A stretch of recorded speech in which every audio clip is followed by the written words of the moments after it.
guys, it's 21 Maxwell here, and welcome to episode 2 of the WWE The PG Era 2009. This is obviously the ECW and Smackdown portion of the week, and we'll be showing first off the ECW on Sci-Fi show.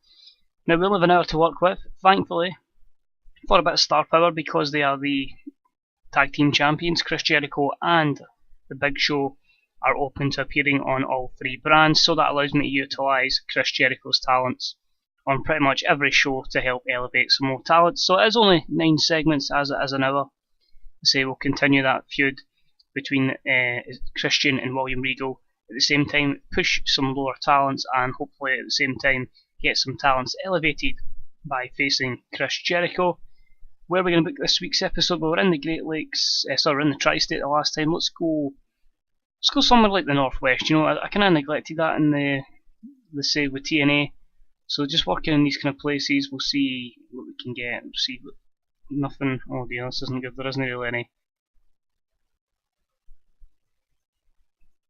stadiums that can really, or arenas that can really fulfill what we're looking for here. Do we really want a low attendance at this point in time? Why not? We'll give it to the Taco Bell Arena in Boyce, or however you pronounce it, Idaho. Why not? I did neglect the kind of arenas. We don't want it to go right down.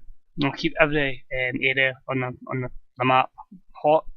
Keep popularity high in most places so we continue to have good shows. But anyway, it's 9 segments, so it's a quick ECW show before we bring you Smackdown. So enjoy the show, guys. Here we go. It's ECW on Sci-Fi. So we start off. It's the beginning of the show. The Hurricane's just been attacked by Chris Jericho. That's Chris Jericho making his mark on ECW. Shelton Benjamin will come out. He makes the save, chasing Jericho off and saving Hurricane from a serious beating. That's to set up the main event as well.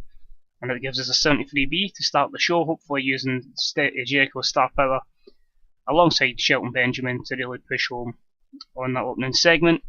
And a match that had some good action, but not much in the way of heat. Zack Ryder defeated Tommy Dreamer in 6:27 by pinfall after using a foreign object. That's a 48D+. Parts of the crowd were upset there wasn't more dangerous spots included in the match, so it turns out ECW and this has a little bit of hardcore, so maybe need to use some hardcore matches and add some spots, because considering the ECW at this time didn't really use any spots.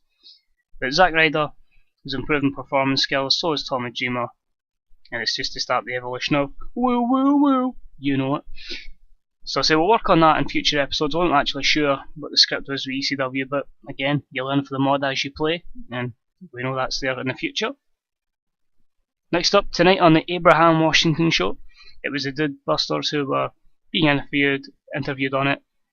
The Dude Busters then issued a challenge for next week's show to take on Goldust and Yoshitatsu. I only get a 31E. I'm just going to book that match now because I'll end up forgetting.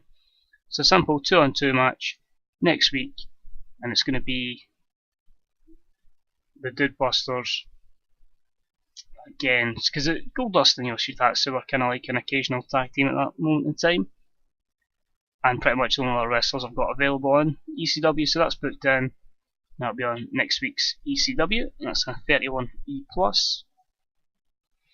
Then get William Regal, Ezekiel Jackson and Vladimir Kozlov in the ring talking about how good they are, promoting the Ruthless Roundtable. I think it's a 60C. And then a match that had some good action but not much in the way of heat. Christian defeated Ezekiel in 7:37 by pinfall with a kill switch. Christian makes defense number 2 of his ECW World title. Shame it's only a 54C-. Again, the crowd are unhappy. Again, we'll work on that in the future. Ezekiel's improving his performance skills, but it's kind of giving you an idea that Christian's going to get through the round table. But will he be able to defeat William Regal when they face off down the line, probably at the Survivor Series? Who knows? Just to build that suspense. Christian celebrating his victory in the ring before the Ruthless Roundtable come in and beat Christian down to the mat. Continuing that storyline, 68C+. Regal Christian storyline advances with that. Chris Jericho has an interview. He comes out to the podium and says, Shelton Benjamin, after what you did at the start of this show, I'm going to make your life a living hell because I am the best in the world at what I do. Usual standard Chris Jericho promo from 2009, which was, in my opinion, some of his best work. Again, 81B. Then Chris Jericho makes some elaborate entrance before the main event. That was to get the rating up a little bit, 86B+, and the main event absolutely flopped massively, which is a shame. But it featured great action, a good crowd. Chris Jericho defeats Shelton Benjamin in 14:44 by pinfall with a codebreaker, following interference from the Big Show. Good chemistry, which lifted the match. I dread to feel how bad it would be. The match deserved better colour commentary. The announcing wasn't up to the standard of the match. The Taker Jericho storyline again is going to be hampered because of this. And the crowd again upset because of dangerous spots. We'll look at that. I'll probably make a wee alteration in the product then, just to make sure we don't have that next week. But that's ECW. That's the learning curve that we know what we need to put on here. But the ECW was really at this time just for elevating talents, because it was due to go off air in 3-4 months' time. So overall, 67C+ isn't actually that bad considering the flop of a main event, but I feel if that was within a normal environment, then that match would have definitely benefited both wrestlers. So yeah, that is us for the ECW portion. I'll be back in 2 seconds with some Friday Night Smackdown. Welcome guys to the Smackdown portion of the show. Again, it is only 11 segments because we have 2 big matches, one main event which really covers all basically the main eventers, and a semi-main event which really will determine the direction at the moment of the Intercontinental Division. Quick preview really says there are a couple of wrestlers where I feel we don't really have a direction for them at the moment, so there'll be a lot of squash matches. I'll have to obviously either bring in rivals or give them plans of where I want them to go. So for now it's just kind of the beginning of the storylines, or a lot, as I say, squash matches. But I mean, there's a lot of talent on this show. Again, the roster's a little bit thin, and it is a little bit lopsided. I feel there's a lot more heels than faces. But hey, I think it's a decent show, and hopefully it's one that can give us another solid rating. So, 11 segments, here's Friday Night Smackdown. So we start off with Mysterio and Undertaker in the ring. They take microphones and they're talking to the crowd before eventually being interrupted this time by Chris Jericho and Batista, their rivals in their various feuds. They have a big argument, going back and forth on the microphone, before things take a violent turn and they all start brawling. A whole host of staff hit the ring to break them up as they are being pulled apart. It is clear that a match is going to take place tonight between them, so it's going to be a tag team match, and it leaves the question, where is the Big Show? But a solid 98 A+ segment to get the show sorted. The Animal Unleashed storyline and the Taker Jerry Show storyline have both been boosted by this. That's really going to help the Taker and Jerry Show angle. And Undertaker's starting to show more charisma, so that's another positive. Next up, we have CM Punk in the ring, doing a normal pre-match promo that he would have done at this period of time, talking about how good he is. So that's an 80B, solid from Punk. And then in a match that featured great action but not much in the way of heat, CM Punk defeats Jimmy Wang Yang in 6 minutes and 12 with a Pepsi Plunge. So we'll need to change that, because obviously it should be the GTS. When has Punk ever used the Pepsi Plunge? So that's another thing in game that will need to be corrected. But an 80B, great segment. CM Punk improves flying and performance skills. It's just basically Punk jobbing out Jimmy Wang Yang, getting an easy victory. And post-match, he forms an alliance with Luke Gallows. 70C+, Punk performed good, Gallows underperformed, but we are bringing together the Straight Edge Society. I'm going to run with it. So we'll have Punk, Gallows, and probably bring up Serena at one point. I don't think the 4th member will be Joey Mercury. I may bring in somebody completely different. We'll see who's promoted at the time, who wants to come up from development, and we'll work with that. But I'm really want to try the run with the Straight Edge Society. Next in the short match, Kane defeats Kung Funaki in 4:23 by pinfall with a chokeslam. Again, not really anything much for Kane to work with, so a solid match there with him and Funaki. Continues to make Kane a dominant monster. Kane's improving his performance skills and Kung Funaki's performance skills. Know that really matters. He's going to be a jobber to the stars. In a match that had some good action, but not much in the way of heat, JTG defeats Tyson Kidd in 8:59 by pinfall with a spinning headlock drop, 55C-. Your eyes are not deceiving you, that legit did just happen. JTG has won a match on WWE television. I'm actually going to push Crime Time. We're going to have a good feud between them and the Hart Dynasty. So he gets the win here, and it's good to see that Matt Striker and Joey Styles work extremely well at the announce table. Kidd's improving his performance skills, and JTG improving technical and performance skills. Post-match, the Hart Dynasty and Crime Time won't stop fighting despite numerous attempts from security to break them up, and it's an all-out brawl at the back. 66C+, and Natalia helps both Kidd and Smith during this segment. Tyson Kidd's learning to show more charisma. David Hart is developing better performance skills. Somehow this angle only brings up Kidd and David Hart, but all four obviously involved. But it's Kidd and David Hart Smith that reap the benefit from it, so we're happy with that. And a bout that featured great action and a good crowd, the triple threat match for the #1 contendership for the Intercontinental Championship saw Dolph Ziggler defeat R-Truth and Drew McIntyre in 9-11, when Dolph Ziggler defeated R-Truth by pinfall with a zigzag. This is going to be the evolution of Ziggler. I'm going to push him a lot quicker than he was in real life, get him to that main event, which he never really got to in real life, and give him a proper title run down the line hopefully. But a solid 78B from these three.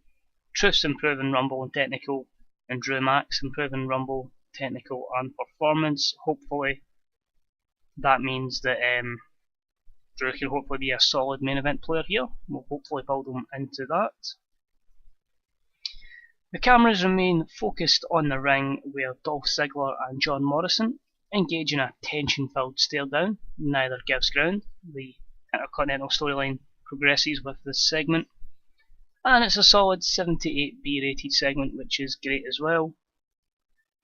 Our main event delivers really well, in a match that had excellent in-ring action and great heat from the audience. Rey Mysterio and The Undertaker defeat Batista and Chris Jericho in 1827, when The Undertaker defeated Chris Jericho by pinfall with a chokeslam.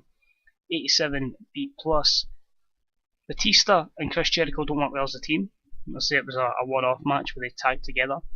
Matt Striker and Joey Styles work extremely well, we know about that. The announcing quality wasn't up to the same standard of the match. That will come over time, I believe, and both storylines improve with this segment, so that's good. Worker improvements, holy crap, there's a lot in this mod I've noticed. So that's, I don't know if that's a good thing or a bad thing, that everybody's improving at such a quick rate. But Mysterio improves Rumble, technical and performance. The Undertaker, technical, flying and performance. And Rumble and flying for Chris Jericho. A good segment there. And to end the show, Rey Mysterio and Undertaker are celebrating their victory. Batista and Chris Jericho, plus now the Big Show, come in and attack, beating them down to the mat, leaving the heels standing at the end of the night. A solid 98, A+ rating. And both storylines progress with that. Is there any worker improvements? No, but it gives the heels the upper hand. And that means the faces will be in peril, chasing, hopefully getting their revenge next week on Friday Night Smackdown. So after that, solid 88B+, great rating for that show, and it increased our popularity in 20 regions. We'll go through and we'll see if ECW get any ratings. Unfortunately, we won't see any ratings for Smackdown because that's not until the Friday. You can see there, awesome for Friday Night Smackdown. People enjoyed ECW. Seems like New Japan, Ring of Honor, and Noah are gonna start bringing people in. Sarah Del Rey goes there. It's still just an exclusive deal, so maybe we'll probably put in better deals somewhere for some wrestlers if Ring of Honor are going to start getting people in, so I don't want to lose some folk I want to get. But we've got emails. She's saying an exclusive deal. We'll just try and poach her again then, since it wasn't a written deal. So again, development, 2-year deal. We'll just give her a wee bit more to make sure that she signs. She could be the anchor of our women's division. And ECW scored the 0.41 on Sci-Fi. So nothing great for ECW, but it serves its purpose of getting at least folk on American television and give us a chance to push them. Decisions, and that's just going to be the signing to development to FCW of Brody Lee, as you'll know him as Luke Harper, so that's him signed. He'll sign in 7 days' time as we await these other 4 decisions giving us a response. So it's another 5 days until Superstars. The first pay-per-view is the 3rd week of November for Survivor Series, so we'll probably just continue these feuds, maybe kill off some of the Survivor Series and then work on from there in to TLC. So thanks for tuning in, guys. As I say, if you enjoyed the episode, please leave a like. If you have any comments even, leave them in the comments section below. If you've viewed this from Reddit, I'll probably post this on Reddit as well, so please leave some comments on Reddit as well. And until next time, this is 21 Maxwell. I'll see you next week for some Superstars and Monday Night Raw. Bye bye!